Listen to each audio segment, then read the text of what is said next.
बोलो हरि गोपाल बोलो। गोविंद बोलो गोपाल बोलो। गोविंद बोलो गोपाल बोलो। राधा रमण हरि गोविंद बोलो। राधा रमण हरि गोविंद बोलो। गोविंद बोलो हरि गोपाल बोलो। गोविंद बोलो हरि गोपाल बोलो। गोविंद बोलो हरि गोपाल बोलो। गोविंद बोलो हरि गोपाल बोलो। गोविंद बोलो गोपाल बोलो। गोविंद बोलो गोपाल बोलो। गोविंद बोलो हरि गोपाल बोलो। गोविंद बोलो हरि गोपाल बोलो। हे राधा रमण हरि गोविंद बोलो। हे राधा रमण हरि गोविंद बोलो। राधा रमण हरि गोविंद बोलो। राधा रमण हरि गोविंद बोलो। श्री कृष्ण गोविंद हरे मुरारी। हे नाथ नारायण वासुदेवा। श्री कृष्ण गोविंद हरे मुरारी। हे नाथ नारायण वासुदेवा। हे नाथ नारायण वासुदेवा। हे नाथ नारायण वासुदेवा। हे नाथ नारायण वासुदेवा। जय गोविंद गोविंद हरे मुरारी। हे नाथ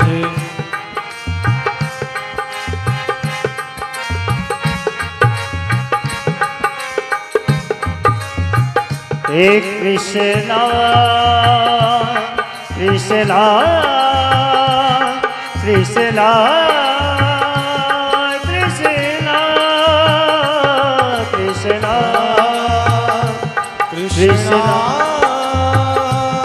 कृष्णा कृष्णा कृष्ण गोविंद हरे मुरारी। हे नाथ नारायण वासुदेवा। श्री कृष्ण गोविंद हरे मुरारी। हे नाथ नारायण वासुदेवा। कृष्ण गोविंद हरे मुरारी। हे नाथ नारायण वासुदेव। हे नाथ नारायण वासुदेवा। हे नाथ नारायण वासुदेवा। हे नाथ नारायण वासुदेवा। हे नाथ नारायण वासुदेवा। श्री कृष्ण गोविंद हरे मुरारी। हे नाथ नारायण वासुदेवा। श्री कृष्ण गोविंद हरे मुरारी। हे नाथ नारायण वासुदेवा। बोलो राधे राधे राधे बोलो राधे राधे राधे कृष्णा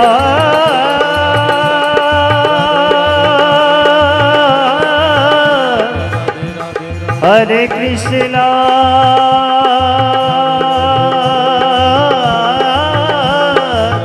हरे हरे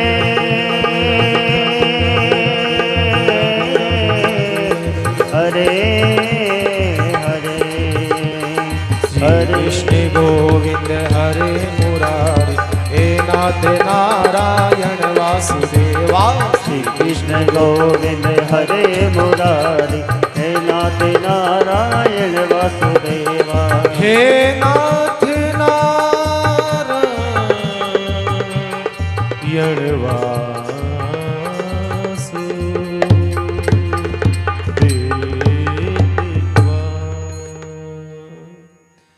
बोलिए कृष्ण कन्हैया लाल की की जय। जय। हनुमान जी महाराज की की जय। जय।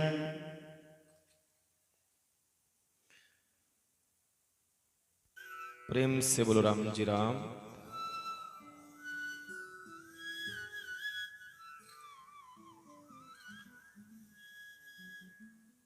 अनंत विराट विश्वात्मा निर्गुण निराकार सर्वगुण सहाकार अनिर्वचनीय अप्रमेय अचिंतनीय जगत पिता जगत नेता जगत के आधार जगदीश्वर के पावन चरणों में कोटि कोटि प्रणाम करते हैं। तत्पश्चात राम स्नेही संप्रदाय शाहपुरा पीठ के आदि आचार्य तपय पुतात्मा ब्रह्मनिष्ठ चरित्र सम्राट युग पुरुष शब्द ब्रह्म राम के उपासक तपोनिष्ठ है ज्ञानवान वैराग्यवान भक्ति मूर्ति स्वामी जी श्री 1008 श्री रामचरण जी महाराज के पावन चरणों में कोटि कोटि प्रणाम। भूत भविष्य वर्तमान के सब संत महापुरुषों के चरणों में प्रणाम। विराजमान गौ गंगा गीता गायत्री गुरु गोविंद सिंह के उपासकों, राम राष्ट्रीय आराधकों, भक्ति शक्ति सभी मेरी मातृशक्तियां, सभी मेरे भाई लोग, आप सबके भीतर बैठी अखंड चेतना को मैं प्रणाम करके आइए आज का सत्संग शुरू करें। उससे पूर्व मद्राष्ट्र का सभी गायन करें, साथ में गाते हैं। अधरम मधुरम वदनम मधुरम नयनम मधुरम हसितम मधुरम अधरम मधुरम वदनम मधुरम नयनम मधुरम हसितम मधुरम हृदयं मधुरं गमनं मधुरं मधुराधिपतेरखिलं मधुरं वचनं मधुरं चरितं मधुरं वसनं मधुरं वलितं मधुरं चलितं मधुरं भ्रमितं मधुरं मधुराधिपतेरखिलं मधुरं वेणुर्मधुरो रेणुर्मधुरो पाणिर्मधुरो पादो मधुरो नृत्यं मधुरं सख्यं मधुरं मधुराधिपतेरखिलं मधुरं गीतं मधुरं पीतं मधुरं योक्तं मधुरं सूक्तं मधुरं रूपं मधुरं तिलकं मधुरं मधुराधिपतेरखिलं मधुरं कर्णं मधुरं तरणं मधुरं हरणं मधुरं रमणं मधुरं वमितं मधुरं समितं मधुरं मधुराधिपतेरखिलं मधुरं गुञ्जा मधुरा माला मधुरा यमुना मधुरा वीची मधुरा सलिलं मधुरं कमलं मधुरं मधुराधिपतेरखिलं मधुरं गोपी मधुराली ला मधुरा युक्तं मधुरं मुक्तं मधुरं दृष्टं मधुरं विशिष्टं मधुरं मधुराधिपतेरखिलं मधुरम् गोपी मधुरा गारो मधुरा यष्टिर्मधुरा सृष्टिर्मधुरा दलितं मधुरं फलितं मधुरं मधुराधिपतेरखिलं मधुरम् अधरं मधुरं वदनं मधुरं नयनं मधुरं हसितं मधुरं हृदयं मधुरं गमनं मधुरं मधुराधिपते रखिलं मधुरं मधुराधिपते रखिलं मधुरं मधुराधिपते रखिलं मधुरम्। बोलिए कृष्ण कन्हैया लाल की जय, हनुमान जी महाराज की जय।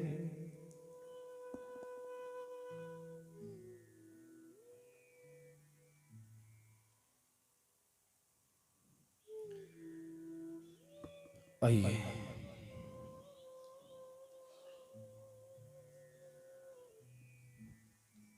भगवान मर्यादा पुरुषोत्तम राघवेंद्र सरकार आनंद कंद है सच्चिदानंद है,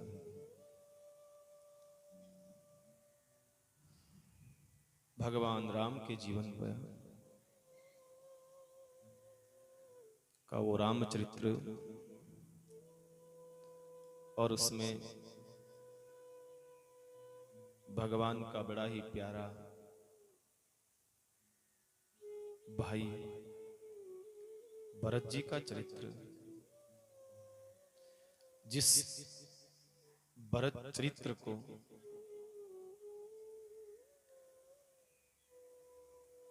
कोई गाने का किसी में सामर्थ्य न हो, संत कहते हैं कि भरत चरित्र इतना गहराई से डूबा हुआ प्रसंग है।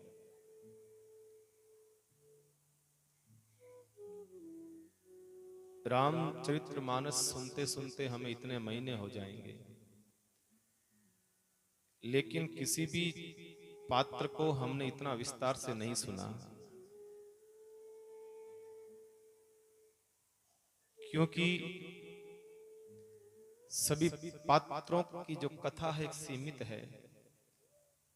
भरत जी एकमात्र मानस का ऐसा पात्र है जिसकी कथा जो है अथाह समुद्र है, सागर है, अथाह गहराई से भरा हुआ वो पात्र है। ऐसा कोई नहीं है जो भरत जी के विषय में कुछ कह सके, जो भरत जी को जान सके। संत कहते हैं कि एकमात्र भगवान राम है जो भरत को जान सकते हैं, लेकिन बात यह है कि वो जानते हैं, बस जानते जानते हैं।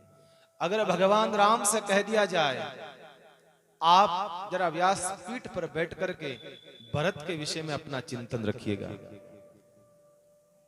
भगवान राम भी कहते हैं भैया भरत को मैं जानता हूं, बस बाकी भरत के विषय में कहने का सामर्थ्य मेरा भी नहीं है। इतना जानता हूं भरत को बस मैं। जिस भरत के विषय में बड़े बड़े जनक जैसा महापुरुष मौन हो जाता है साहब, भरत की कथा कहते कहते सुनैना से कहते हैं जनक जी महाराज, सुनैना भरत का चरित्र जो है, मेरा सामर्थ्य नहीं है कि मैं भरत का चरित्र कह सकूं, इसलिए भरत जो है रामचरितमानस का, रघुवंश का वो दीपक है,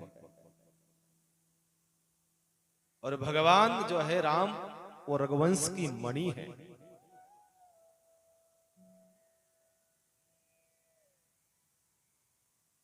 मणि स्वयं प्रकाशित होती है। मणि को किसी और के प्रकाश की उधार लेना नहीं पड़ता है कि भाई मणि है तो उसका प्रकाश किसी और से उधार लेना पड़ता हो, नहीं। मणि स्वयं में अपने आप में प्रकाशित है। पर भरत दीपक है, रघुवंश का वो दीपक है, रघुवंश का वो उजियारा है, जो भगवान राम के द्वारा प्रकाशित है। भगवान राम के द्वारा प्रकाशित हुआ वो दीपक है। इसलिए भरत के विषय में कौन कह सकता है? हम आधा एक घंटा कथा कह करके विश्राम कर देते हैं। इतना भरत चरित्र नहीं है प्यारे, इतना थोड़ी भरत चरित्र है। भरत की व्याख्या, शब्द की व्याख्या करना भी बहुत मुश्किल है। इसलिए कहा है भरत वो चरित्र है जो भगवान राम के विरह में 14 वर्ष तक बिताता है। और मैं अक्सर कहता हूं, कोई गलती करता है उसकी सजा उसको भुगतनी पड़ती है। कोई गलती करता है ना, उसकी सजा, प्रायश्चित उसको करना पड़ता है। पर मानस का भरत एकमात्र ऐसा पात्र है जिसने कोई गलती नहीं करता है, फिर भी वो सजा भुगतता है। बेचारा बार बार कहता है मैं कपटी हूं, मैं निर्लज हूं, मैं पापी हूं, मैं ये हूं। बिना गलती करने के बाद में भी बार बार अपने आप को प्रायश्चित करने के लिए मजबूर करता है। वो भरत है, वो भरत है। और वो भरत जी कहां पहुंचते हैं? हमने कल सुना है प्रयागराज पहुंचे थे।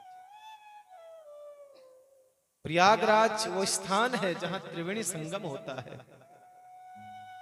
और वहां पर जब त्रिवेणी संगम में गंगा जमुना दोनों को देखा है, एक श्याम है एक गौर वर्ण में है। जब प्रिया प्रीतम दोनों को देखा, भगवान राम और मां जानकी को उस रूप में देखा, श्याम मेरे प्रभु है, गौर वर्ण मेरी जानकी है। दर्शन करके वहीं रो पड़े, भाव विभोर हो गए। भरत जी वहीं रो पड़ते हैं। और वहां पर रुकते हैं एक रात्रि। मैंने कल बताया आपको, भरत जी महाराज के साथ में हजारों लोग थे। जब इस बात का मालूम चला है भरद्वाज ऋषि को, तो थोड़ा सा मन में ऐसा हुआ कि इतने सारे लोग और व्यवस्था नहीं। भाई बात सही है ना, भरत जी के पास में तो हजारों की संख्या में लोग चल रहे हैं। भरत जी समझ गए कि संत शर्मिंदा हो रहे हैं, क्योंकि संत को रोकने की बड़ी समस्या रहती है ना। अब आश्रम में इतनी व्यवस्था नहीं है तो फिर कहां रुकेंगे? हजारों लोग एक साथ आ जाए तो भरत जी ने कहा, प्रभु भगवान महाराज आप शर्मिंदा न हो, हम तो कहीं रह जाएंगे, पर आपको इस प्रकार से शर्मिंदा हमें नहीं करना है। देखो, सामने वाले आश्रम की व्यवस्था के आधार पर व्यक्ति को रहना चाहिए। सामने वाले आश्रम की व्यवस्था क्या है, उस आधार पर जरा हमको रहना चाहिए। किसी को एक साथ में झुंड का झुंड 500,000 लोग चले जावे, अगले की व्यवस्था का सामर्थ्य न हो, तो फिर वो बेचारा शर्मिंदा हो। ऐसा नहीं करना चाहिए। किसी आश्रम में जाएं तो प्रयास करो कि वहां हम सेवा का अपना भाव रख सके। वहां जाकर के किसी से सेवा नहीं करवाएं, वहां की व्यवस्थाओं में जरा हम लोग अपनी सहभागिता निभाएं। आपको पता है आश्रमों की व्यवस्था, संध्या होने से पहले भोजन कर लेते हैं और फिर आप लोग जाते हो 5, 15, 50 लोग और फोन करो, महाराज हम लोग आ रहे हैं, व्यवस्था कर देना, रात्रि को हम लोग भोजन की व्यवस्था कर देना। ऐसा नहीं होना चाहिए।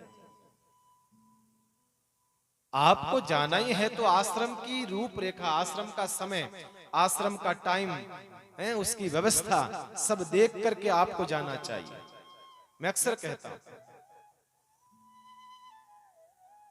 मैं कभी भी निकलता हूं, मेरा स्वयं का एक नियम है, मैं जब भी अपनी गाड़ी लेके निकलता हूं, मैं उसी ढंग से निकलता हूं कि उस समय इतने बजे वहां पहुंच जाऊंगा बस। और मेरा नियम है, रात्रि को गाड़ी चलाता नहीं मैं, जैसे सूर्यास्त हुआ मैं गाड़ी खड़ी कर देता हूं। मैं अगले व्यक्ति की व्यवस्था, अपने परिवार की व्यवस्था हो, आश्रम की व्यवस्था हो, उस ढंग से चलना चाहिए। किसी को शर्मिंदा नहीं करना चाहिए, किसी को भी नहीं। ये साधुता है। अगले के वहां व्यवस्था 10 लोगों के रुकने की है, आप पहुंच जाओ 50 लोग 30 लोग, तो वो शर्मिंदा होता है। फिर कहता कोई बात नहीं, अपने पड़ोस में घर है, अपने अच्छा व्यवहार है, उनके वहां रोक देंगे, अरे आ जाओ आप। ये नहीं होता, ये अच्छी बात है। वो तो व्यवहार के तौर पर आपसे मना थोड़ी करेगा, वो तो कहेगा, लेकिन ये हमारा कर्तव्य बनता है कि अगले को शर्मिंदा नहीं करें। चाहे संत हो, चाहे गृहस्थी हो, चाहे किसी के घर पर जाते हो, तो जरा व्यवस्था को साथ में लेकर के चलना चाहिए। और भोजन के टाइम ही पहुंचो, ऐसा नहीं कि वहीं जाके भोजन करेंगे 2-3 घंटे लेट होंगे तो भी नहीं। उस घर की व्यवस्था के आधार पर चलना चाहिए। भरद्वाज ऋषि ने भरत जी से कहा, महाराज आप चिंता नहीं करें, यहाँ सारी व्यवस्था हो जाएगी। कहाँ होगी, आपके पास तो कोई व्यवस्था ही नहीं। चिंता मत करिए, अरे आप पधारे हैं और व्यवस्था नहीं। तुरंत भरद्वाज ऋषि के वहां कामधेनु गाय थी, कल्प वृक्ष था। संतों के तो महाराज कहते हैं ना, अष्ट सिद्धि नवनिधि चेरी जाके। संत तो बस यही है कि वो आदेश नहीं करता है, बाकी वो दासियां बनकर के सेवा में खड़ी रहती है। महाराज प्लीज एक बार हमें सेवा का मौका तो दो आप। भरद्वाज ऋषि के आश्रम में कल्प वृक्ष लगा हुआ था, कामधेनु गाय खड़ी थी आश्रम के बाहर। भरद्वाज ने कहा देखो ये सब आनंद कर देगी अभी, और कहते हैं कि आदेश करा है। जैसे ही कामधेनु गाय के सामने प्रार्थना करके निवेदन करा है, मां ये व्यवस्था तुम्हें संभालनी है। कहते हैं कि जो व्यवस्था इंद्र के वहां पर नहीं स्वर्ग में, वो व्यवस्था कहते हैं कामधेनु मैया ने और कल्प वृक्ष ने ऐसी सुंदर प्रयाग में व्यवस्था कर दी, पूरा का पूरा एक शहर बस गया, पूरा का पूरा देखते ही देखते। और भरत जी से कहा पधारिए महाराज, आप रोक रुकिए। ये देखिए, ये तो संत की साधना थी, संत का भजन था, तो संत के भजन के प्रभाव से सब व्यवस्था हो गई, सब व्यवस्था हो। बाकी शाम के समय होते ही भंडारे बंद हो जाते हैं, आश्रमों में ताला लग जाता है। रामद्वारा में आप देखते होंगे, हमारे शाहपुरा में भी शाम होते ही सूर्यास्त हुआ और फिर ताले लग जाते हैं भंडार, बस रात्रि भोजन नहीं बनी, बस एक व्यवस्था है, एक नियम है। और भरद्वाज ऋषि ने ऐसी व्यवस्था करी है, ऐसी व्यवस्था करी है कि महाराज जो व्यवस्था अयोध्या में नहीं थी लोगों के घरों में, वो व्यवस्था सारा साम्राज्य खड़ा कर दिया भरद्वाज ऋषि ने, अपने तपोबल से, अपने साधना के बल से खड़ा कर दिया। भरत जी ने प्रणाम करा, महाराज इतना बड़ा कहां, ये आप संतों का प्रभाव है। और भरत जी से कहा आप इसमें रहिए, सब लोगों से कहा। भरत जी महाराज जब गए रहने के लिए, तो सब लोगों से एक बात कही, ध्यान रखना, ये जो साधु है ना परीक्षा ले रहा हमारी। क्या कहा?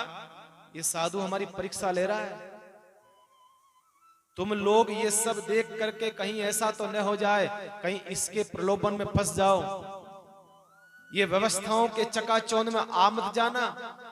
हमें भगवान की यात्रा करनी है, और भगवान की यात्रा में ध्यान रखना श्रम होना चाहिए। ये डेवलप के गद्दे, ये सुंदर सुंदर व्यवस्था, कहीं ये नींद का झोंका न आ जाए। सारी रात बैठ के राम राम करना, भजन करना। संत परीक्षा ले रहा है। सब लोग सतर्क हो गए, अयोध्या के लोग। बात तो सही है, ये सब व्यवस्थाएं जो है हम लोगों को ध्यान भटकाने के लिए। ये साधु हमें देखना चाहता है कि भगवान के पास जा रहे हैं, भगवान राम को लेने जा रहे हैं। क्या देखे तो सही इनका तप, इनका भजन, इनका तप, इनकी साधना कैसी कहे। क्या संसारिक पदार्थों से ये मुक्त हुए हैं कि नहीं हुए, या संसार के पदार्थों को देख करके जीभ लपलपा तो नहीं रही इन लोगों की, कहीं ऐसा तो नहीं हो रहा है। आज की रात्रि उनकी परीक्षा थी, सब अयोध्या के लोगों की और भरत जी महाराज की। कहते हैं भरत जी महाराज को तो इतना सुंदर एक बहुत सुंदर घर एक व्यवस्था के रूप में दिया गया था और संतों ने कहा कि भरत जी महाराज ने उसको बिल्कुल भी छुआ नहीं। संपत्ति चकही भरत चक मुनि आये सुखेलवार, तेही निसी आश्रम पिंजरा राखे भाभिनुसार। बाबा तुलसी कहते हैं भरत जी महाराज के लिए व्यवस्था करी इतनी सुंदर कि सोने का सारा मान अंदर साज सजावट है, सुंदर सा शैया बिछी हुई है जो सोने की सैया है, उसके ऊपर बढ़िया गधे लगे हुए हैं, ऐसे सुंदर व्यवस्था। और दास दासियां खड़ी है, एक कांचन का पात्र लेकर के एक सुंदर सी अप्सरा भरत जी के पास आई कि महाराज दूध पी लीजिए। भरत जी तो सारी रात सोए नहीं, आसन लगा करके नीचे जमीन पर बैठे बैठे भजन कर रहे थे। उसी समय एक अप्सरा आई, आकर के नजदीक बैठी है, भरत जी के स्पर्श करा है, पर भरत जी का ध्यान भगवान में था। ये भरत जी की क्या हो रही थी? परीक्षा हो रही थी। भरत जी समझ गए ये महात्मा जी हमारी परीक्षा ले रहे हैं, इसलिए संपत्ति चकही भरत चक मुनि आये सुखेलवार। यहां पर चकवा और चकवी का दृष्टांत दिया है बाबा तुलसी ने। बाबा तुलसी कहते हैं कि यहां भरत जो है चकवा है और भरत और जो है संपत्ति वो चकवी है।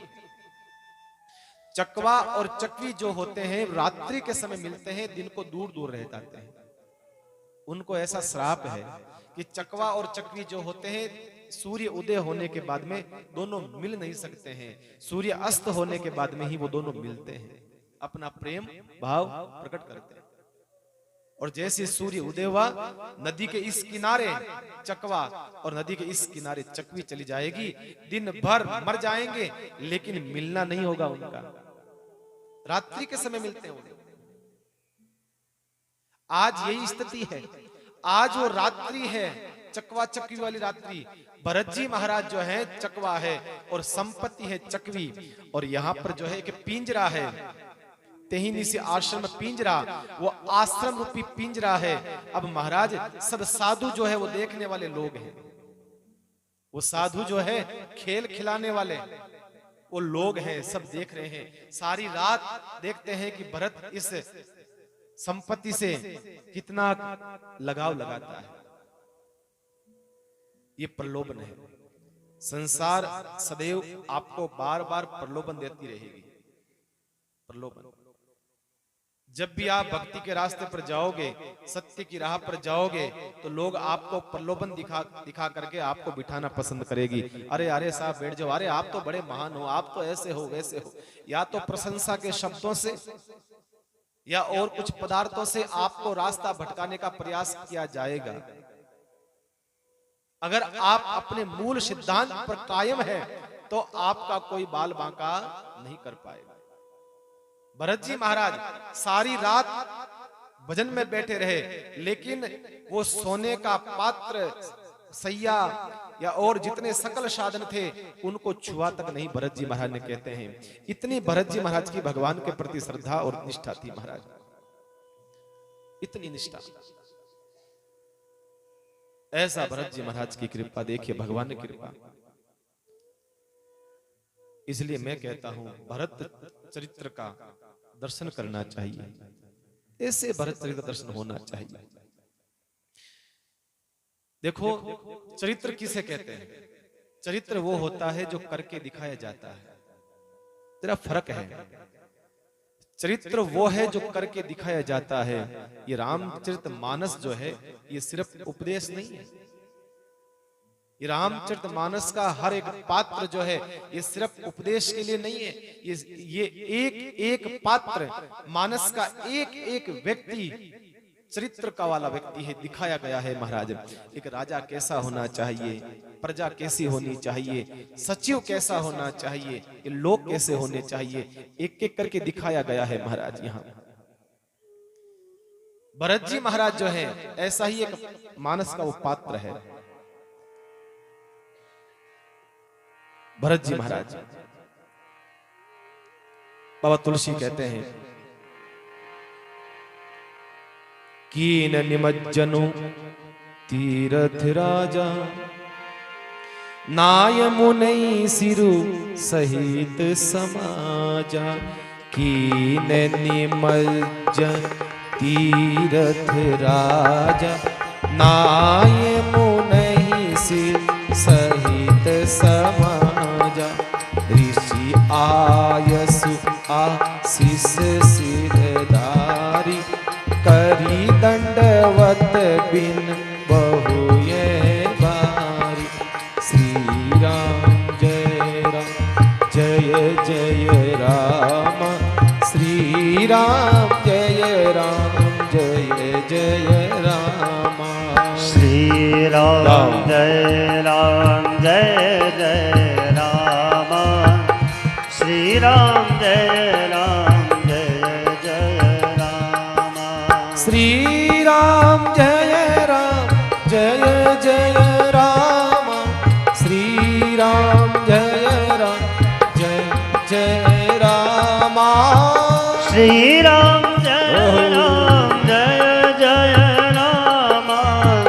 श्री राम जय जय राम। श्री राम जय जय राम। श्री राम जय जय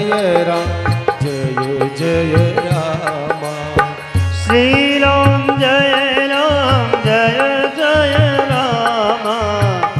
श्री राम जय जय राम। श्री राम जय जय राम। श्री राम जय जय राम। श्री राम जय जय राम। श्री राम जय जय राम। श्री राम जय जय राम।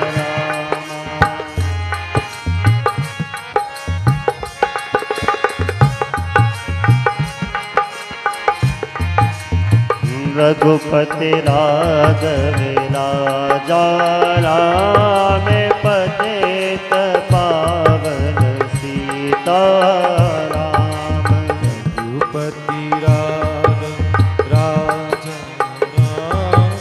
पतित पावन सीताराम। हे सीताराम सीताराम।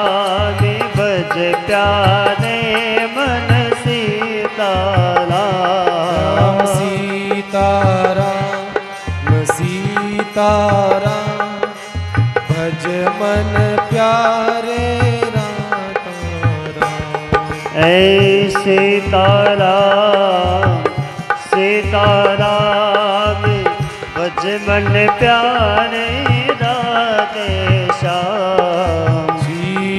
सीताराम सीताराम।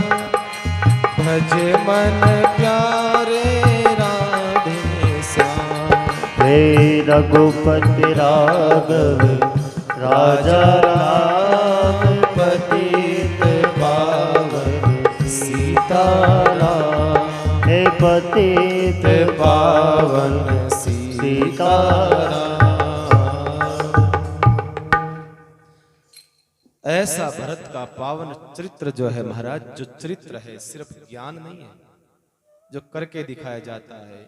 यहाँ एक एक मानस का पात्र जो है, राजा कैसा होना चाहिए, प्रजा कैसी होनी चाहिए, सचिव कैसा होना चाहिए, बेटा कैसा होना चाहिए, पिता कैसा होना चाहिए, एक के बारे में यहाँ दर्शन होता है मानस के अंदर। देखो ज्ञान जो होता है वो महाराज दिया जाता है, ज्ञान जो होता है ना वो दिया जाता है, और चरित्र जो है करके दिखाया जाता है। इसलिए मैं कहता हूं जरा जिंदगी को जीना शुरू कर दो। अपने आप जिंदगी आप जब जियोगे तो अपने आप सामने वाला आपके जीवन को देख करके समझ जाएगा। आपको कहना नहीं पड़ेगा मैं इतने बजे जल्दी उठता हूँ, मैं ये करता हूँ, मैं वो करता हूँ, मैं तो खूब दान करता हूँ, खूब पैसा दान करता हूँ, गौशाला में जाता हूँ, मैं ये करता हूँ। आपको कहने की आवश्यकता नहीं है। आपके जीवन का दर्शन समझ में आएगा तो अगले वाला समझ जाएगा, हाँ व्यक्ति है तो गजब का, इसके भीतर वो चीज है। तो मानस का हर एक पात्र जो है वो ज्ञान देने योग्य नहीं है, वो एकमात्र चरित्र दिखाने योग्य है महाराज। देखो साइंस में भी दो क्रियाएं होती है, एक प्रैक्टिकल और एक थ्योरी, दो चीज होती है। एक करके दिखाया जाता है, एक करके दिखाया जाता है, इस प्रकार से होता है। प्रैक्टिकल करके दिखाया जाता है, एक समझाया जाता है बैठ करके। तो रामचरित के मानस के जो पात्र हैं वो बिल्कुल प्रैक्टिकल पात्र हैं। अपने जीवन में उन्होंने करके दिखाया है।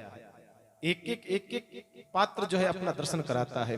आप प्रारंभ से देखिएगा, जो जहां है वो वही है। कोई भी अपने वचनों से डिगमगाता नहीं है, कोई भी अपने वचनों से हिला नहीं। आप देखिएगा मानस का एक एक पात्र देखना महाराज। और मानस का सिद्धांत क्या है? प्राण जाए पर वचन नहीं जाए। ये सिर्फ एक मात्र कोई चौपाई नहीं है, ये मानस के प्राण है। यही मानस है, बस यही मानस है। जरा हर एक छोटी छोटी चीजों को जरा समझ जाइएगा। बाकी कथा विश्राम करने में तो देखो भरत चरित्र अभी कर देंगे, बड़ी बात नहीं। राम कथा अब वक्ता के हाथ में है, चाहे जब विश्राम कर दे चाहे जब विस्तार कर दे, बड़ी बात नहीं है। ज्यादा जल्दी करके भी आप क्या कर लेंगे अपन? रावण तो मारना तो अपने को दशहरे पर ही है, उससे पहले रावण को मारेंगे नहीं अपन। इससे पहले अपन भागेंगे दौड़ेंगे करेंगे, जल्दी से समेटने से मतलब क्या है? इसलिए मैं भी बैठा हूं इस आशा से बैठा हूं कि कुछ नया मैं कह सकूं आपके साथ। बाकी हमें भी टाइम नहीं मिलता भाई, देखो मौका नहीं मिलता। मुझे भी मौका कभी कभी मिलता है। ये 4 महीने का चातुर्मास को योग था, इसलिए इतना विस्तार से राम कथा में गा पाया। बाकी मेरा कभी काम नहीं पड़ा इतना लंबा विस्तार से करूं। 9 दिन गाया, कथा समेटी, वाह भाई चल पड़े बस। राम कथा 9 दिन की होती है, तो हमारे को भी क्या विस्तार करने का इतना अवसर नहीं मिलता है। और इस बार आप लोगों का सौभाग्य है, 4 पदार्थ होते हैं, धर्म अर्थ काम और मोक्ष।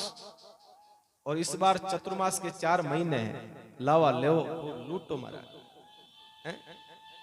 4 महीने का चातुर्मास। तो इसलिए मैं कह रहा हूं मानस का सिद्धांत क्या है? मानस के प्राण है, मानस की आत्मा है। प्राण जाए पर वचन न जाए। हर एक पात्र जो है डिगने वाला नहीं है, अपने सिद्धांत पर कायम है। अपने सिद्धांतों के साथ कोई समझौता नहीं करता, कोई समझौता नहीं करता है साहब। दशरथ ने कहा मैं राम के बगैर नहीं जी सकता, तो नहीं जिया, मर गए। हकीकत बात है भाई। दशरथ ने कहा मैं समझौता नहीं कर सकता अपने सिद्धांत में, मैं राम के बगैर नहीं जी सकता हूं, तो नहीं जी सकता हूं। आज का लोग कहते हैं मैं तेरे बगैर नहीं जी पाऊंगा, मेरा क्या होगा? कुछ नहीं होगा भैया, 2 दिन की बात है ना। 30 दिन तो हंस करके मुस्कुरा के जिंदगी जिएगा। हमें आंसू आ जाते हैं, आंसू दूर होने के नहीं आते हैं। आंसू उस वियोग की कल्पना के आते हैं। अब कोई पत्नी टीवी देखती है, पति पत्नी टीवी देख रहे हैं। अब टीवी में कोई सीन आता है ना, पति कहीं बाहर जा रहा है कुछ दिनों के लिए, विदेश जा रहा है, तो टीवी में सीन आता है ऐसा, तो पत्नी देखती देखती आंखों में आंसू आ जाते हैं। तो वो कहते तू क्यों रो रही है? थाई मन छोड़ जाओ पर। अरे कहा मैं थोड़ी जा रहा हूँ, वो टीवी में जो चल रहा है वो दिखा रहा है कि नहीं नहीं था तो कौन जाऊं। अरे मैं थारी छाती माती हूँ, कट्टी कौन जाऊं, अठी हूँ, चिंता मत कर। अब जो है वो जो आंसू आए हैं वो वियोग की कल्पना के आए हैं कि कहीं ऐसा न हो जाए। बाकी चला भी जाए तो क्या फर्क पड़ता है, 2 दिन 5 दिन उसका रहता है। लेकिन यहां राम और दशरथ की जो बात है, भगवान राम के वियोग में दशरथ जी 6 दिन जीवित रहे, चले गए। और यही स्थिति भागवत की कुंती बुआ की रही है। भगवान कृष्ण के जाने के सुनते ही अपने प्राणों को छोड़ दिया। वियोग तो यह है, जीवन का दर्शन तो यहां होता है। हम समझौता कर लेते हैं, कोई बात नहीं। आप 5 दिन बाद वापस आ रहे हो, वीडियो कॉलिंग करना दिन में 5 बार, मेरा मन लग जाएगा। अरे वाह भाई। लेकिन वो जो प्रेम था अपने सिद्धांत के साथ समझौता नहीं। इतना भगवान से प्रेम था कि दशरथ जी ने प्राण छोड़ना मंजूर कर दिया। लेकिन अपने आप को भगवान से दूर करना मंजूर नहीं करा। अपने आप को भगवान से दूर करना नहीं करा मंजूर। कैकेयी ने कहा मुझे 2 वचन चाहिए तो चाहिए, चाहे कुछ भी हो जाए। भगवान दशरथ जी ने बहुत समझाया, अरे मान जा, तू क्यों कर रही है, तेरा मांग का सिंदूर मिट जाएगा। कहा कोई बात नहीं, पर मुझे 2 वचन चाहिए। डगमगाई वो? नहीं डगमगाई। मांगा, मांग के रही है। मानस का एक एक पात्र अपने वचनों को नहीं छोड़ता है। प्राण चले जाए, बदनामी हो जाए, मांग का सिंदूर मिट जाए, कोई चिंता नहीं है, पर अपना वचन नहीं जाना चाहिए। डगमगाई? बिल्कुल नहीं डगमगाई। मंथरा, मानस का वो पात्र मंथरा है क्या, थी क्या? एक दासी तो थी। कभी कभी हम किसी व्यक्ति को समझते थे ये क्या कर सकता है, छोटा सा आदमी, इसकी क्या औकात है। ध्यान रखना, वही व्यक्ति बहुत बड़ा कांड कर देता। कभी कभी छोटा कोई नहीं होता, ये छोटा समझने की भूल जो करता है ना, वही बड़ी कभी कभी घटना कर देता है। मंथरा को आप क्या मानते हो? एक दासी तो थी, पर मंथरा ने साहब वो कर दिया जो कोई कर न सका, कोई नहीं कर सका। और मंथरा का क्या बिगाड़ा किसी ने? जिसका बिगाड़ा मंथरा ने बिगाड़ा। मंथरा का किसी ने कुछ नहीं बिगाड़ा। 14 वर्ष तक वो वहीं रही महल में, और राम जी वापस आ गए लौट करके, तो भी वो महल में रही।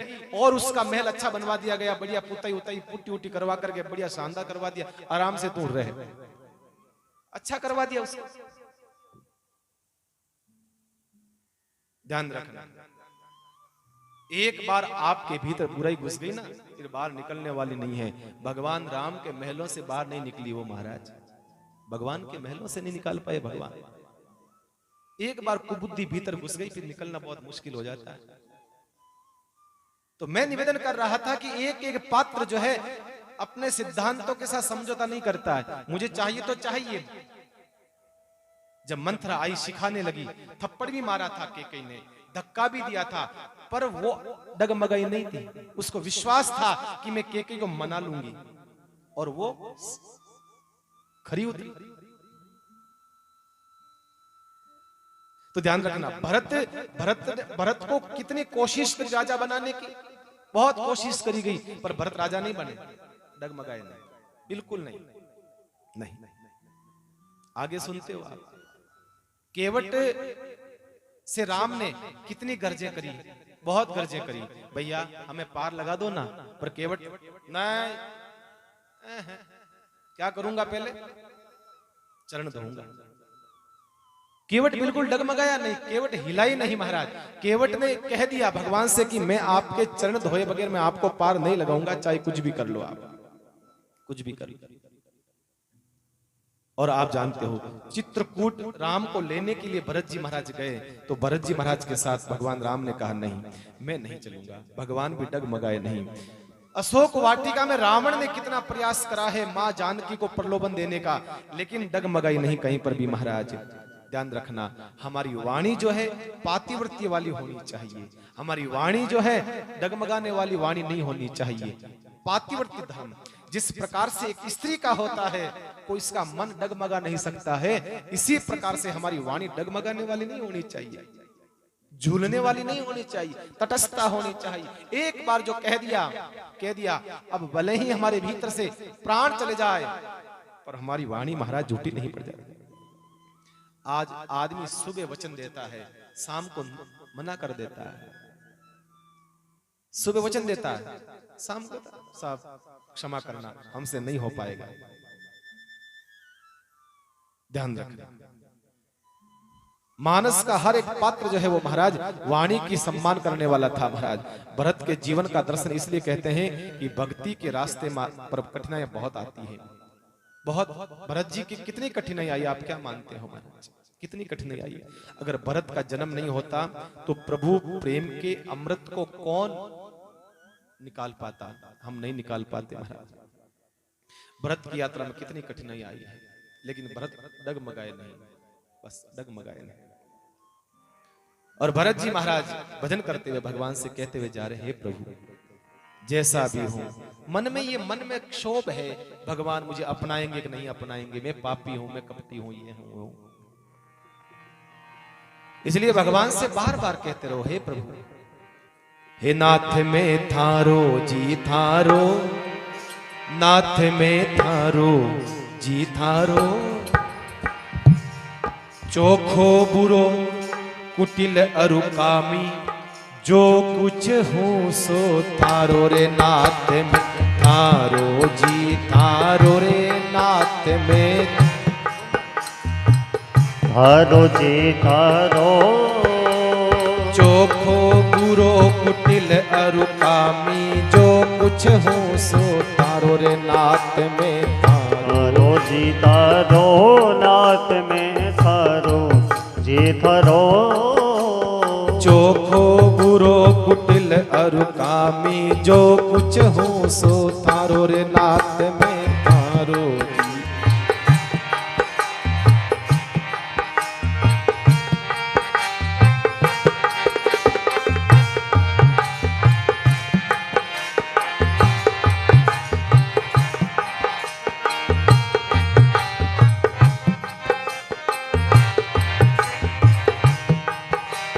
बिगड़ियो हूँ तो थारो ही बिगड़ियो, थे ही मने सुधारो, बिगड़ो हो तो तेरी बिगड़ो, बिगड़ियो हूँ तो थारो ही बिगड़ियो, थे ही मने सुधारो, बिगड़ो हो तो तारो बिगड़ो, तू ही मने सुधारो, सुधरियो हूँ तो थारो सुधरियो, सुधरो तो थारो सुधरो, थासु कदे न्यारो, नाथ में थारो जी थारो, नाथ में थारो जी थारो, चोखो बुरो कुटिल अरुकामी, जो कुछ हूँ सो थारो रे नाथ में थारो जी थारो, नाथ में थारो जी थारो,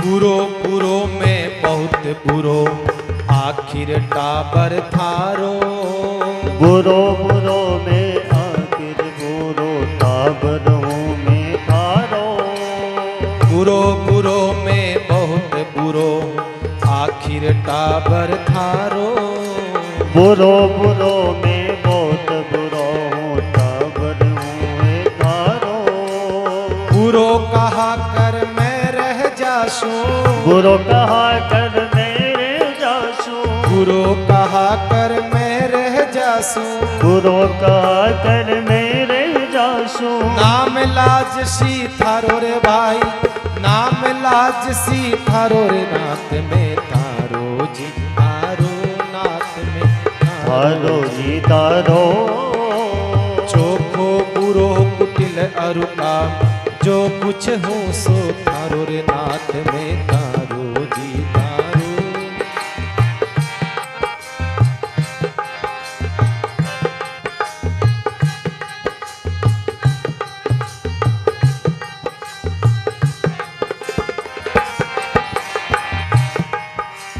थारो हूँ मैं थारो रे बाजू, रहस्यों थारो थारो, थारो मैं थारो बालक रेशो हूँ मैं थारो, थारो हूँ मैं थारो ही रेशो, रेशो थारो थारो, थारो हूँ मैं थारो रेशो, रेशो थारो थारो, आंगलियां मुँह पर न होवे, आंगलियां मुँह पर न हो, आ तो बात विचारो, नाथ में थारो हूँ थारो, नाथ में थारो जी।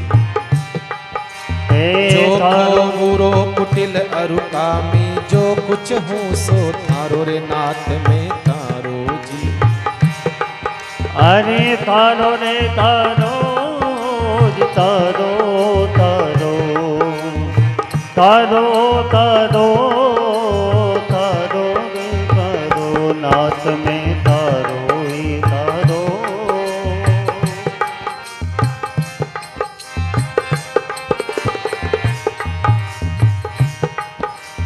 मेरी बात जाए तो जाओ, सोच नहीं मारो राम जी, सोच नहीं मारो। राम जी सोच नहीं मारो। मेरी बात जाए तो जाओ, सोच नहीं कछु मारो राम जी, सोच नहीं। अरे सोच नहीं कछु मारो। मेरो बड़ो सोचियो लाग्यो, मेरो बड़ो सोचियो। बिरद लाज सी थारो रे राम जी, बिरद लाज सी थारो रे नाथ, थारो जी थारो नाथ में थारो ही तारो। चोखो बुरो कुटिल अरु कामी, जो कुछ हो सो थारो रे नाथ में जी थारो।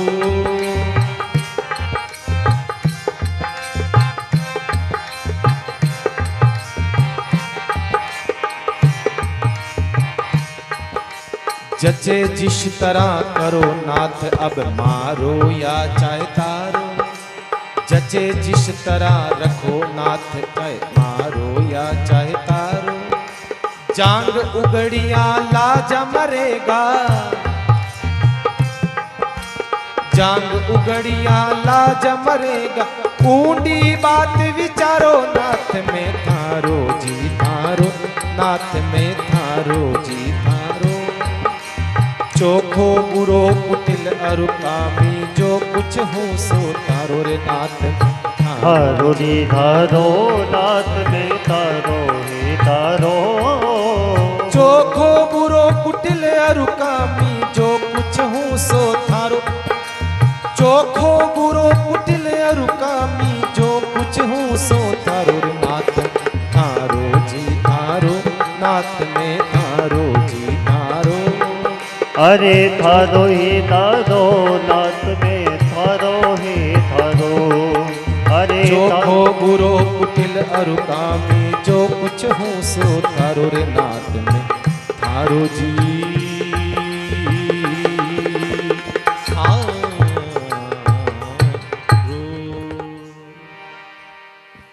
बिगड़ियो हो तो थारो ही बिगड़ियो, थे ही मने सुधारो। बिगड़ियो हूँ तो थारो ही बिगड़ियो, थे ही मने सुधारो। बुरो बुरो में बहुत बुरो हूँ, आखिर टाबर थारो। थारो हूँ मैं थारो ही बाजू, रहसो थारो थारो। एकमात्र समर्पण का भाव इस भजन में है।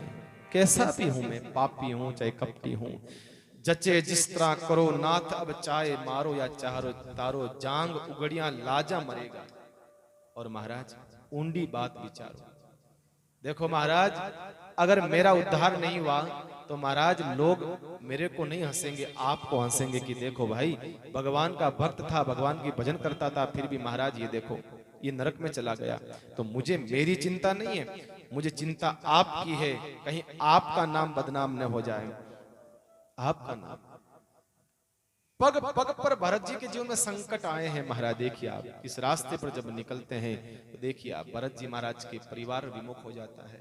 सबसे पहले तो भरत जी महाराज का, स्वयं भरत जी महाराज की मां तो इतना जानती थी कि भरत जी का राम जी से कितना प्रेम है, कितना प्रेम है।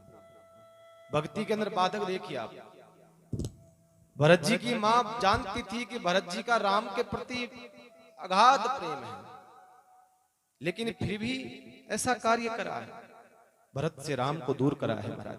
और एक बात ध्यान रखना, एक बात जीवन में ध्यान रखना रेल मगरा वालों, कि आप आगे बढ़ोगे ना, जब भी कोई व्यक्ति आगे बढ़ता है ना, उसके टांग खींचने वाले कोई अपने ही लोग होते हैं, दूसरे लोग नहीं मिलेंगे। ध्यान रखना इस बात का, हमारे अपने ही होंगे जो हमें गिराने का प्रयास करेंगे।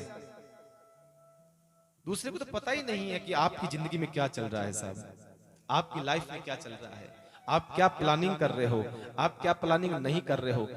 दूसरे वालों को, लोगों को पता ही नहीं चलता है, लेकिन अपने जो लोग होते हैं ना, उनको तो पूरा पता रहता है महाराज जीवन कि आप क्या कर रहे हैं। और एक बात और है आपके दुख के मूल में आपका अपना ही कोई ना कोई व्यक्ति रहेगा। आपके दुख के मूल में कोई दूसरा नहीं रहेगा।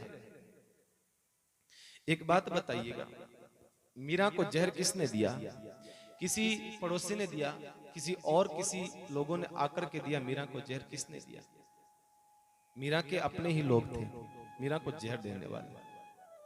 बाकी किसी का सामर्थ्य थोड़ी था मीरा को जहर दे सके। वो सासों के बाद में सबसे बड़ी बहू थी घर की, सबसे बड़ा पद था मीरा जी का। उसके पास उसके महलों तक जाने की किसी को परमिशन तक नहीं थी। कौन मीरा का बुरा कर सकता था?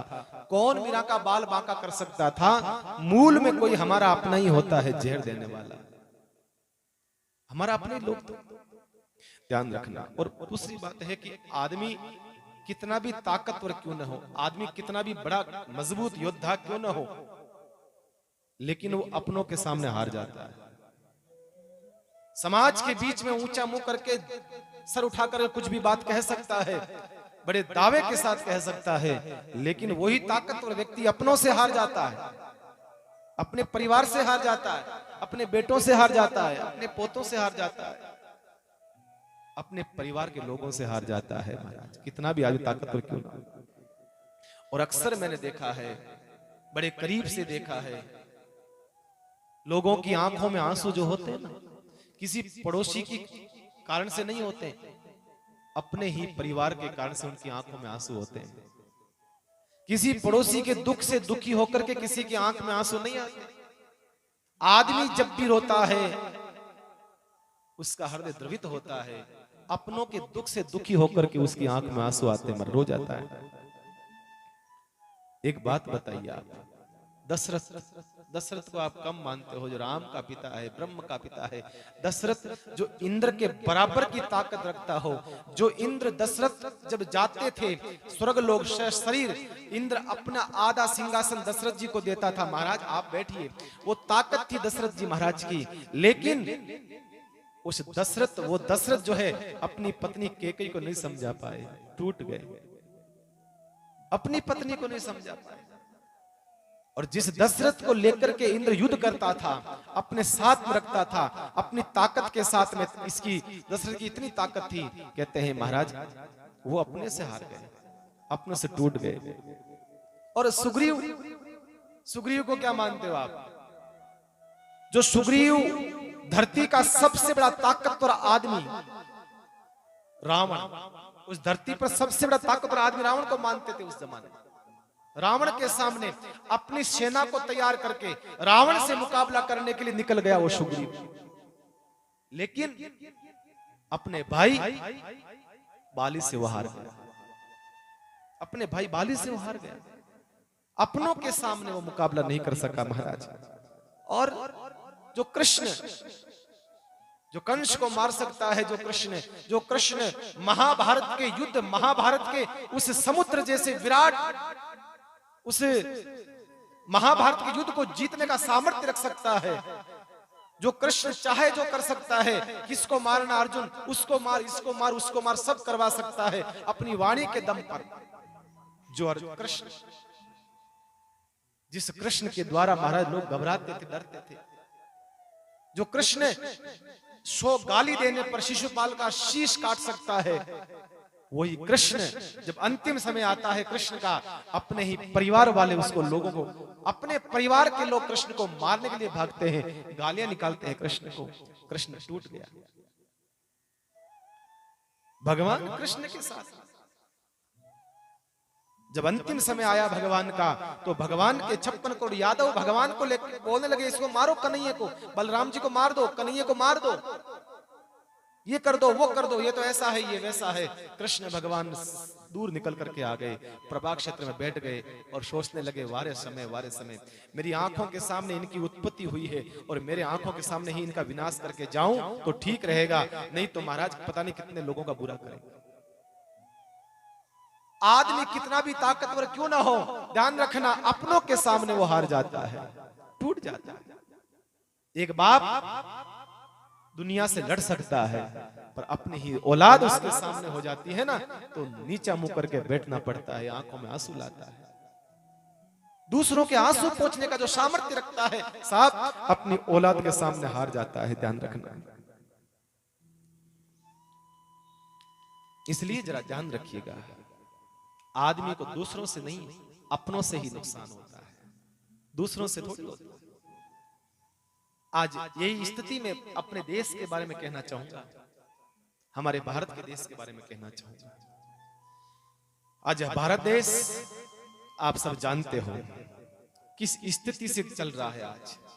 अगर इसी स्थिति से हम लोग चलते रहे ना, हमारी यात्रा बहुत अच्छी से चली जाएगी।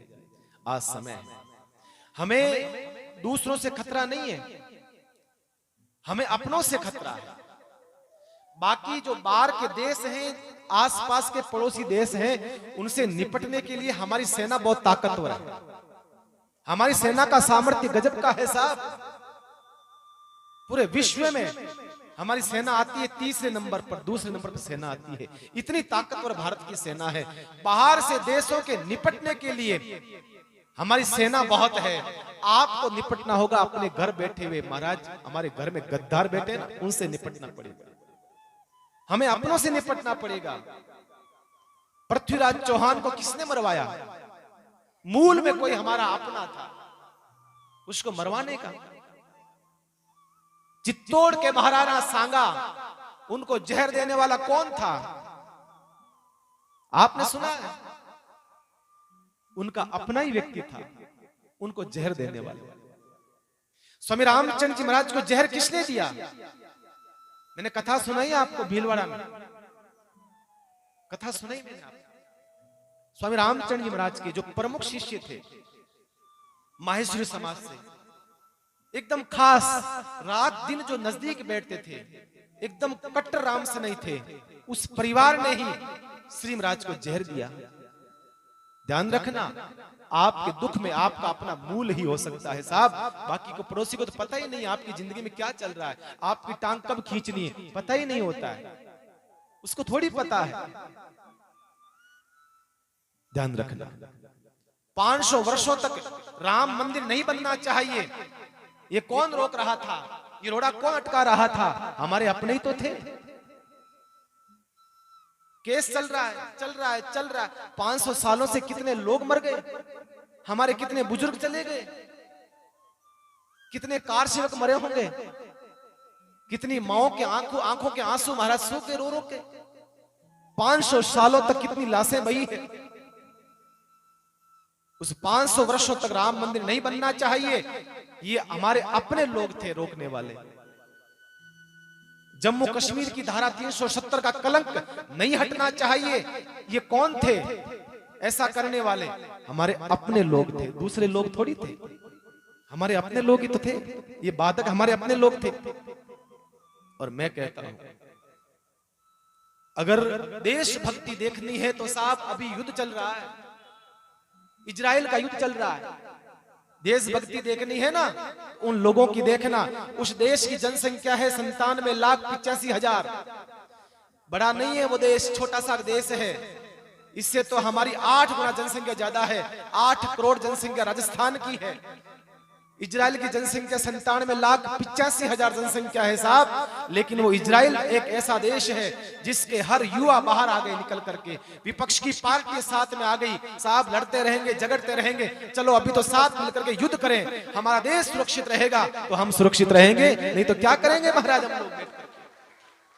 एक साथ आ गए, कौन सा पक्ष कौन सा विपक्ष? ध्यान रखना मेरे भाई बहन, हमारा देश सुरक्षित नहीं रहेगा तो क्या करोगे? पक्ष विपक्ष कहां बैठोगे सामने? किसके सामने बैठोगे? वो इजराइल देश तो भारत भी उसके साथ हो गया। भारत ने समर्थन दे दिया, चिंता मत कर, हम तेरे साथ हैं। वहां के बच्चे को सिखाया जाता है कैसे युद्ध करना है। लड़कियों को सिखाया जाता है, लड़कियों को भी। ध्यान रखना, अपने लड़कियों के हाथ में मोबाइल नहीं, शस्त्र सिखाइए, लाठी दीजिए महाराज। मोबाइल से रक्षण नहीं होगा, उसका भक्षण हो जाएगा, मोबाइल से बर्बाद हो जाएगी। लाठी दोगे तो कम से कम अपनी इज्जत, अपने परिवार की इज्जत बचा करके रखेगी। मोबाइल चलाना आए ना आए, स्कूटी चलाना आए नहीं आए, लेकिन लाठी चलाना सिखाओ। मैं कहता हूं तलवार चलाना सिखाओ उसको महाराज। सिखाओ, अपनी रक्षण कर सके कम से कम। ध्यान रखना, देश में वफादार होना जरूरी है। गद्दार बहुत है हमारे देश के अंदर और हमें अपनों से खतरा है। इसलिए मैं कहता हूं ध्यान रखना बंधुओं, और अपने देश के प्रति वफादारी करें। हमारे आचार्य श्री रामदयाल जी महाराज जब भी ओजस्वी और प्रखर वाणी में अपने राष्ट्र का चिंतन रखते हैं तो बार बार कहते हैं, वो अक्सर कहते करते हैं, 3 प्रकार का धर्म होता है, राम धर्म, रोटी धर्म, राष्ट्रीय धर्म। और अगर 3 धर्म में से आपको चुनने का अगर काम पड़े, रोटी धर्म मत चुनना, राम धर्म मत चुनना, राष्ट्र धर्म चुनना। ध्यान रखना, राष्ट्र जीवित रहेगा तो राम जीवित रहेगा, राष्ट्र जीवित रहेगा तो आराम से बैठ करके रोटी खा पाओगे। नहीं तो भैया कहाँ रोटी खाओगे, कहाँ बैठ के चतुर्मास करोगे, कहाँ बैठ के सत्संग करोगे, कहाँ भागवतें करोगे, कहाँ राम कथा करोगे, कुछ नहीं बचेगा। अगर हमारा देश सुरक्षित नहीं रहा तो भैया कुछ नहीं होने वाला। ध्यान रखना महाराज, वो सदैव कहा करते हैं महाराज।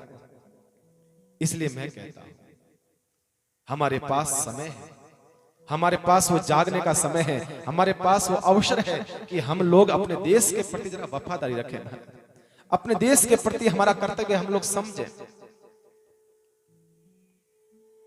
तो मैं निवेदन कर रहा था, हमारे दुख के मूल में हमारा अपना ही कोई न कोई होता है। हमें परायों से खतरा नहीं है, हमें परायों से खतरा नहीं, दूसरों से खतरा नहीं। और ध्यान रखना, व्यक्ति जब भजन करने लगता है, साधना करने लगता है, सुमरण करने लगता है, जब वो भजन करने तो घर वालों को तकलीफ होती है, सबसे ज्यादा तकलीफ घर वालों की होती है। आध्यात्मिक जीवन जीता है या राष्ट्र के प्रति जीवन जीता है तो तकलीफ घर वालों को होने लग जाती है महाराज। हंसी उड़ाएंगे, मजाक उड़ाएंगे। सबसे पहले तो अगर वो मानेगा नहीं तो विरोध करेंगे, फिर भी नहीं मानेगा तो झगड़ा करेंगे, लड़ाई करेंगे, पीटेंगे महाराज। और उन सब बाधाओं को जो पार कर लेता है फिर महाराज समस्या आती है, उसका समाज विरोध करता है, समाज विरोध करता है उसका। ये भक्ति के अंदर बाधाएं जो आती है ना, इस प्रकार से आती है। भरत जी महाराज का विरोध किसने करा सबसे पहले? मां कैकेयी। मेरे बेटे को राजगद्दी मिलनी चाहिए, जबकि भरत चाहते नहीं थे राजगद्दी, पर कैकेयी चाहती थी मेरे बेटे को मिलनी चाहिए। भरत जी भजन करना चाहते हैं भगवान का, राजगद्दी नहीं चाहते हैं, पर मां ने कहा नहीं, इसको राजगद्दी मिलनी चाहिए। अपने ही परिवार के अपने परिवार के लोग बीच में अड़े, और जब उनसे जीत जाओ फिर समाज ताने मारता है, समाज परेशान करता है, समाज हंसी उड़ाता है। और ध्यान रखना, समाज के लोगों का विरोध भी आपने सहन कर लिया तो फिर प्रकृति आपसे महाराज मुकाबला करती है। दिव्य शक्ति, देवता भरत जी महाराज का देखिए आप, समाज ने विरोध किया, गाली निकाली, हाँ हाँ हाँ भरत ऐसा ही है, भरत लोभी है, भरत कपटी है तो इसी माँ का बेटा है ना, तो ऐसा तो होगा, निकलेगा ऐसा, भरत ऐसा वैसा सब कुछ कहा। लेकिन भरत जी ने ध्यान नहीं दिया। भरत जी निकल पड़े अयोध्या को छोड़ करके भगवान के लिए, और जब निकल गए समाज का सामना करके तो प्रकृति ने विरोध किया। क्या विरोध करा? देवता सब आ गए, सूर्य ने अपना तेज डाला, इतना तीक्ष्ण तेज किरणें डाली कि भरत जी का शरीर जलने लग जाए। धरती ने भीतर से कांटे, कंकर, पत्थर निकाल दिए, कांच के टुकड़े, जगह जगह कांटे बिछा दिए धरती ने। प्रकृति आपका विरोध करेगी, ध्यान रखना। जब भक्ति में आप लगोगे, परिवार तो करेगा, समाज भी करेगा, प्रकृति भी आपका विरोध करेगी।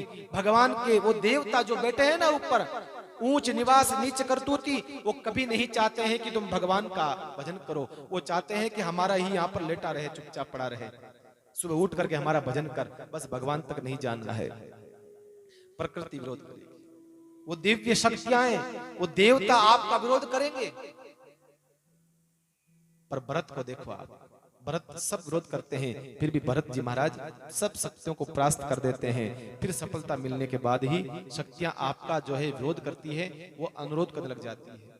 और जब आपको सफलता मिल जाती है अपनी जिंदगी में, जो विरोध करते हैं ना, वही आपके फिर अनुरोध करते हैं आपके साथ में महाराज। ध्यान रखना।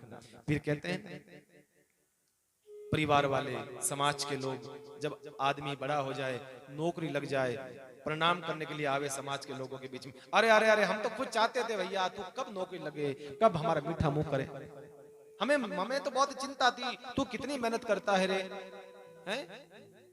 अब महाराज मन में तो या में होली उठे आओ सगा मिला, वो वाली स्थिति मन में तो लग रहा है कि क्यों लग गया, ये नौकरी क्यों हो गई, इसकी शादी क्यों हो गई, इसकी सगाई क्यों हो गई, हैं? और जैसे ही उसका काम हुआ तो समाज के लोग आपका कहेंगे, ओहो अरे भैया बहुत अच्छा लगा, सुनकर के बहुत खुशी हुई, मुझे तो इतना अच्छा लगा भैया तुम्हारे बच्चे की नौकरी लग गई। तुझे कब से खुशी होने लग गई? अरे तू तो बड़ा गजब का भीतर से पता नहीं कैसा कैसा बोल रहा था उसके बारे में, उसकी नौकरी लग गई तो प्रशंसा करने लग गए उसकी, उसके बच्चे की सगाई होगी तो प्रशंसा करने लग गए, उसके साथ हो गया।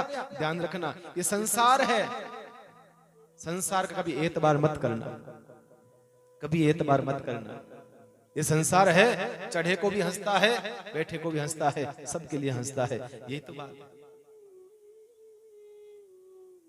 भगवान महादेव कहते हैं, भगवान शिव कहते हैं, हे पार्वती ये संसार आज तक किसी का हुआ नहीं है और ना ही होगा और ना ही है, ध्यान रखना, किसी का नहीं हुआ है, ये सकल ये संसार जो सपना है और कुछ नहीं है, कुछ नहीं है। पार्वती ने कहा नहीं नहीं महाराज ऐसी बात हो रही है, संसार तो जो होता वही तो कहता होगा। कहा नहीं नहीं नहीं, नहीं। संसार का काम है, संसार करेगा। एक दृष्टांत आता है ना, आप लोग सुनते हैं। कहा नहीं ऐसा नहीं है, कहा नहीं मैं नहीं मानती हूँ, जो होगा वही तो कहेगा। कहा नहीं ऐसा नहीं है, संसार अलग है। तो एक दिन भगवान महादेव ने कहा देख पार्वती मैं तुझे बताता हूँ संसार कैसा है, किसी का नहीं हुआ है, आज तक किसी का सगा नहीं हुआ है। भगवान शिव नंदी को लेकर के, पार्वती को लेकर एक नगर में से निकल रहे थे, तो भगवान शिव और पार्वती, तो भगवान शिव ने सोचा कि पार्वती को बिठा देते हैं नंदी पर और मैं चलता हूं पैदल। जैसे नगर में से निकले तो लोगों ने कहा राम राम राम राम राम, देखो देखो देखो, ये लोगों ने शर्म को नहीं आवे हैं बेचारो, ओ धनी पैदल चले और आ देखो माते बेटी महाराज सवारी माते शर्म को नहीं आवे, अरे राम राम तू तू तू राम राम एड़ी लुगई भगवान। भगवान शिव ने कहा देख सुन ले पार्वती संसार की बातें सुन। कहा महाराज, आराम से पार्वती बैठी बैठी चल रही है। गांव से बाहर गए, अगला गांव आया, अगले गांव में आया तो भगवान शिव ने कहा एक काम कर तू नीचे उतर, मैं बैठूं, तू नीचे उतर। और भगवान महादेव ऊपर बैठे, पार्वती नीचे उतरी। और जैसे अगले गांव में गए तो कहा लोगों ने ओ राम राम राम, देखो मोटो ताजो ओ माते बैठो है, और आप बेचारी लान देखो बेचारी आप पैदल चले देखो है, राम राम राम राम। संसार के लोग बातें करने लगे। भगवान शिव ने कहा देख पार्वती देख रही है ना संसार को, जरा देख ले। कहा हाँ प्रभु देख रही हूं। आगे आए, कहा एक काम कर। कहा कि क्या? कहा कि तू भी उतर जा, मैं भी उतर जाता हूं, इसको चलने दो खाली, तो समस्या ही खत्म। कहा हाँ बिल्कुल ठीक है। अगले गांव में गए, ना तो भगवान बैठे ना पार्वती बैठी, दोनों खाली चलने लगे, खाली नंदी चल रहा है। गांव में गए, लोगों ने कहा देखो देखो रे एणी मत्ती मारी गई हैं, 36 सवारी होते हुए पैदल चल रहे हैं, अक्ल ही नहीं लोगों के अंदर हैं। अरे 36 सवारी है, साधन है, तो भाई पैदल क्यों चल रहे हैं लोग? भगवान ने कहा देख सुन लिया। कहा अगले गांव में गए, कहा एक काम कर तू ही बैठ जा मैं ही बैठ जाऊं, दोनों ही बैठ जाते हैं और अब चलते हैं। और जैसे अगले गांव में गए और जैसे लोगों ने कहा राम राम राम राम, देखो बेचारे आगे पशु की मौत जान लेंगे ये लोग, शर्म नहीं आती इनको, मोटे ताजे और पशु को बेचारे को मारेंगे। भगवान शिव ने कहा देख पार्वती ये संसार है, इस प्रकार का इसका भाव। तो भैया आप संसार क्या कहेगा इस बारे में आप जियोगे, ऐसा सोच करके तो अपनी जिंदगी में आप कुछ भी नहीं कर पाओगे। संसार ने आज तक क्या ही क्या कहने के अलावा संसार कभी कहने से बाज नहीं आया। संसार का काम संसार ने किया कहने का, और आपका काम भजन करने का है। कहते हैं भरत जी महाराज जैसे महापुरुष, दुनिया ने भरत जी महाराज को इतना परेशान किया, प्रकृति रूठ गई, समाज रूठ गया, परिवार रूठ गया, लेकिन फिर भी भगवान को मनाने के लिए चले हैं कि परमात्मा नहीं रूठना चाहिए। संसार रूठे तो रूठे पर भगवान नहीं रूठना चाहिए। इस भाव को लेकर के भरत जी महाराज चलते हैं। इस प्रकार से आइए भरत जी महाराज की यात्रा जारी है। आज कथा हम लोग यहीं विश्राम करते हैं, बाकी आगे का प्रसंग।